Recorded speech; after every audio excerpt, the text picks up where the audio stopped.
এই সরকারের বিদ্যুৎ মন্ত্রী যদি দেশপ্রেমিক হতো, এই সরকারের যে বিদ্যুৎ মন্ত্রী তার অযোগ্যতার কারণে কানসাটের 17 জনকে পুলিশের বাধ্য হয়েছিল। এই মন্ত্রী হওয়ার কারণে পরের দিন বিদ্যুৎ সমস্যা, এখন হচ্ছে গ্যাসের সমস্যা। সুতরাং সেই বিদ্যুৎ মন্ত্রী এখন পর্যন্ত বগুড়া ভিজিট করেনি। 1 মেগাওয়াট বিদ্যুৎ তৈরি করতে মাত্র খরচ হবে 25 কোটি টাকা, আর সেই বিদ্যুৎ উৎপাদন করে জনগণের কাছে পৌঁছাতে খরচ হবে মাত্র 1.5 কোটি টাকা। পার ইউনিট এখন কত কিনছি 12 টাকা, আর তারা তৈরি করেছে 1.5 টাকা। ও যায়নি মাল করে কোনখানে লেনদেন আছে আল্লাহ জানে।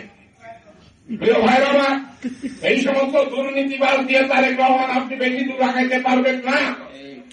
আমি আপনাকে বলছি, আপনার বগুড়া পল্লী উন্নয়ন একাডেমি বিদ্যুৎ উৎপাদন করেছে। সেই বিদ্যুতের নাম হচ্ছে ফ্লাইহুইল বিদ্যুৎ।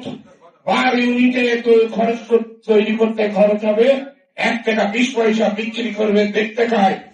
সারা বাংলাদেশে বেসরকারি খাতে এই ফ্লাইহুইল বিদ্যুৎ কারখানা স্থাপন করেন।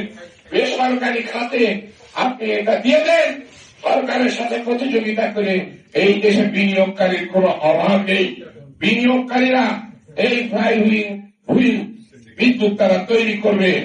আপনি অবিলম্বে বগুড়ায় যে ওই সোনার ছেলেদের কপালে চুমু দিয়ে আসেন এবং আপনি বলেন, আমরা সারা বাংলাদেশে মাত্র 1.5 টাকায় আমরা ফ্লাইহুইল বিদ্যুৎ কারখানা আমরা তৈরি করব।